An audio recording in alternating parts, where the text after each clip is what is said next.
Hi friends. నేను ఎట్లా అంటే మొన్న ఊరికొయ్యేది ఉంది. నేను ఫ్రీ బస్ పెట్టినప్పుడు అసలే పోతలేను ఎక్కడికి. ఎటైనా కానీ బండి పైన పోతుంటిని. వెళ్ళలేను. బండి పైన పోతే బాగా దూరం ప్రయాణం కదా, ఎండలు కూడా కొడుతున్నాయని పోయినాం. పోతే ఏం చేసింది తెలుసా, బండి అటు సైడు రూటు చక్కగా నడివాయి బస్సులు. నడవకుంటే అక్కడ ఆగినాం. చాలా ఒక గంట అయింది. మేము తీసుకుపోయిన వాటర్ కూడా ఒడిచిపోయినాయి.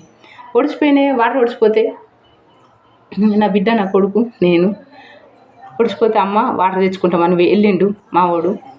వెళ్ళింది అలా వాటర్ పట్టుకుంటుండు. నేను కూడా పోతా, నేను కూడా తాగత్తని వెళ్ళేసరికి బస్ వస్తుంది. వచ్చేటప్పుడు నేను వాటరే తాగలేను, ఆనే విడిచిపెట్టిన. బస్ ఆపిన. ఆపితే బస్ అయినా ఆపలేడు, వెళ్ళిండు. అన్న బస్ ఆపు అన్న. ఇంకో అన్న కూడా చూసి ఆయన కూడా ఆపట్టిండు. ఆపట్టిన కూడా ఆగలే. ఎక్కడికైనా కానీ నాకు అన్నయ్యలు సపోర్ట్ ఉంటారు, చాలా ప్రేమ కొద్ది చూసుకుంటారు నన్ను. ఎవరైనా కానీ నాకు సపోర్ట్గా ఉంటారు. ఆపట్టిండు అన్నయ్య కూడా. ఆపట్టకినా కానీ వెళ్ళలేడు, పోయిండు. ఏం చేద్దు ఇప్పుడు అని ఆలోచించిన. ఓ 2 నిమిషాలు ఆలోచిస్తే ఏంది ఇట్లా బస్సు పోయింది, ఇప్పుడు నాకైతే ఇలా పోయింది, మళ్ళీ రేపు ఇంకొకరి పరిస్థితి ఉంటుంది, అలాగే పోతాడు ఆ బస్సు అయినా. ఇప్పుడు నాకు ఇట్లా పోయింది, నేను ఎట్లనో ఓలాగా పోతా. మళ్ళీ అంటే ఎట్లా అంటే కొన్ని ఎప్పుడెప్పుడు బస్సులు ఉన్నాయేటిది, ఇంకో బస్సు కాకుంటే ఇంకో బస్సు పోవచ్చు. కానీ బస్సులు చక్కగా ఉండడానికి వాళ్ళకి ఎంత ఇబ్బంది అవుతుంది, అది అర్థం చేసుకోవాలి కదా. ఈ ఫ్రీ బస్సు అని పెట్టిందని మేము పెట్టమని అడగలేం, ఫ్రీ బస్సు చేయమని అడగలేం. లక్షలకు ముంచుతారు. ఇంకా ఫ్రీ బస్సు 24 గంటలు ప్రయాణం చేస్తామా, ఎప్పుడొక్కసారి పోతాం. ఫ్రీ బస్సు పెట్టి నష్టం చేసుడు ఎందుకు? అది నష్టమే జరుగుతుంది చాలామందికి. పెట్టించుంది ఆ బస్సులు చక్కగా అంటే బస్సు మధ్యలో తప్పిస్తున్నారు అన్నట్టు. కంటిన్యూ 4 సార్లు పోయేది 3 సార్లు పోనిస్తారు. అందుకే ఫుల్ అవుతుర్రు బస్సులల్లో. ఫుల్ అయ్యి వెళ్ళిపోతుర్రు. నేను ఆ 2 పిల్లల్ని ఎక్కించుకున్నా. 2 పిల్లల్ని ఎక్కించుకొని ఏం చేద్దాం, వాళ్ళకు అర్థమయ్యే చెప్పాలి. నాకేమన్నా ఉంటే నా పరిస్థితి కాదు, ఇంకోళ్ళ పరిస్థితులు కూడా ఆలోచిస్తా. ఎప్పుడు నాదే ఇలాగుంది, ఇంకోళ్ళది రేపు పోతుంది, వాళ్ళ పరిస్థితి ఎలాగా అని ఖచ్చితంగా 2 పిల్లల్ని ఎక్కించుకున్నా. మంచిగా పట్టుకోమన్నా. వెళ్తే అక్కడ బస్సు వెనక వెళ్ళినా కానీ అక్కడ అద్దాలకు వెళ్ళి చూసినా కానీ ఆపడతలేడు. అది నాకు అర్థమైంది. చూసినా కానీ ఆ బస్సు ఆపడతలేడు. వెళ్ళిన ముందుకెళ్ళి బస్సు అడ్డం పెట్టిన. అడ్డం పెడితే ఏమంటుండు, మేము చూడలే మేడం, మీరు ఎక్కడ ఆపట్టిర్రు, మేము చూడలే మేడం, చూస్తే ఆపట్టమ్మా, మేము చూడలే అంటారు. ఇంకా ఇంకో అన్నయ్య కూడా ఆపట్టిండు. ఎందుకు మీరు చూడలే అంటారు, మీకు అద్దాలలో కనబడే, నేను రోజు డ్రైవింగ్ చేస్తా, అద్దం పెట్టుకుంటా, ఈ సైడ్ వాళ్ళు ఎవరన్నా వస్తుర్రని. అలా కనబడరు అద్దాలలో బస్సులకు. గాయంతో కూడా చూసుకుంది డ్రైవింగ్ ఎట్లా చేస్తారు బస్సు నడిపించినప్పుడు. స్టాప్కు చూసుకోవాలి. స్టాపులనే కదా నేను ఉన్నది, మధ్యలో ఎక్కడ కదా లేనిది. అంటే మేడం మేము చూసుకుంటా ఆపట్టమా అంటారు. ఇట్లా చేయొద్దన్న, ఫ్రీ బస్సు మేము పెట్టమని అడగలేము, ఫ్రీ బస్సు ఉన్న సుంది ఇట్నే చేస్తుర్రు అని అన్న. అందులో ఉన్న వాళ్ళు ఒక్కరు కూడా సపోర్ట్ చేయలేరు, అందరు సపోర్ట్ అంటున్నారు.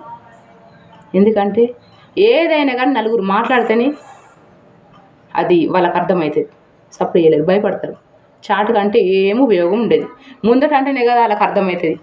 ఇంకా లాస్ట్కి అక్క అన్నది, వాళ్ళకి అర్థమయ్యే విధంగా చెప్పిన. మీరు కావాలని ఇట్లా చేసారు, మీరు మాట్లాడుకోరన్న. ఆ అద్దాలకెళ్ళి కూడా నన్ను చూసిర్రు, అద్దాలకెళ్ళి కూడా చూసి కూడా ఆపడతలేరు. ఎందుకు ఇట్లా మాట్లాడుతుర్రు, నేను ఆపట్టని ఆ వాటర్ కూడా తాగకుండా అక్కడ పడేసి వచ్చిన నేను. మీరు చూడాలని ఎందుకు అంటుర్రు, ఆ మాట మాట్లాడుకుంటే అది అబద్ధం. మీరు అట్లా మాట్లాడకండి.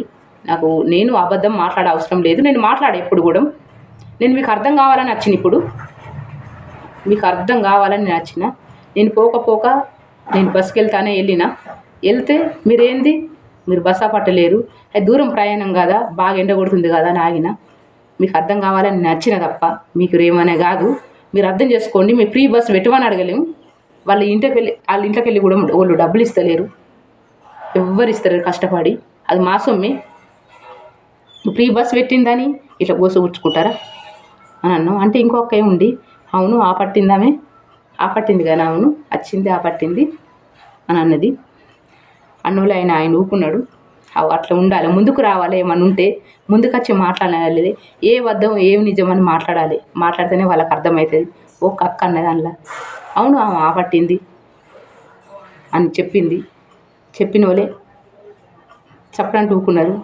నేను అబద్ధం ఆడ అక్కయ్య, నేను ఎందుకు అబద్ధం ఆడతా, వీళ్ళందరికీ అర్థం కావాలి, ఇంకోళ్ళది కూడా ఇట్లా చేయొద్దని, నా కోసం కాదు నేను ఇంకోళ్ళ కోసం వచ్చిన, వీళ్ళకి అర్థం కావాలని నేను ఇప్పుడు అక్కడికి వెళ్ళి డ్రైవింగ్ చేసుకునే పరిస్థితి ఎందుకు వచ్చిన, వీళ్ళు చేయబట్టే కదా, ఇక్కడ ఆపితే అక్కడ ఎక్కుతుంటుంది కదా నేను. ఇట్లా చేయకండి అన్న మీరు అని చెప్పి బస్ ఎక్కిన, ప్రయాణం చేసినాం చేసుకున్నాం, మళ్ళీ రిటర్న్ వచ్చేసినాం. కానీ ఈ ఫ్రీ బస్ అనేది చాలామందికి ఇబ్బంది కలుగుతుంది. ఆ ఫ్రీ బస్ ఎవ్వరు పెట్టమని అడగలేరు. కానీ 4 సార్లు పోయేది 3 సార్లు వస్తుంది. 3 సార్లు వస్తే ఇబ్బంది అవుతుంది. ఒక్కొక్క ఊరికి బస్సే పోతలేదు, బాగా ఇబ్బంది అవుతుంది. ఎందుకట్లా?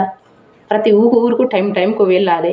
వెళ్తే వాళ్ళకు ఇంత జనాలు ఉండరు, ఇంత ఇబ్బంది కాదు, మస్తు ఇబ్బంది అవుతుంది. ఒక్కొక్కరికి ఎక్కనస్తలేదు. అట్లా చేయకండి. మాకు ఓటయ్యి మమ్మల్ని గెలిపించు అనుడు కాదు. ఇటువంటివన్నీ చేసుకుంటేనే మన ఓటుకున్న విలువ ఉంటుంది. మళ్ళీ ముందులో కూడా ఈ నాయకుడిని ఎన్నుకోవాలని మాకు అందరికీ జనాలకు అనిపిస్తుంది. అట్లా చేయండి. ప్రతి ఒక్కళ్ళకు చెప్తున్నా నేను.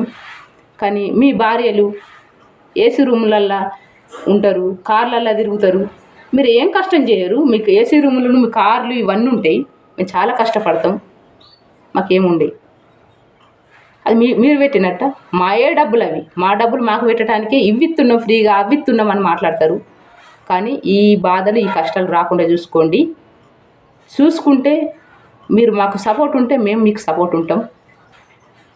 అది ఒకటి అర్థం చేసుకోండి. నాయకత్వం ప్రతి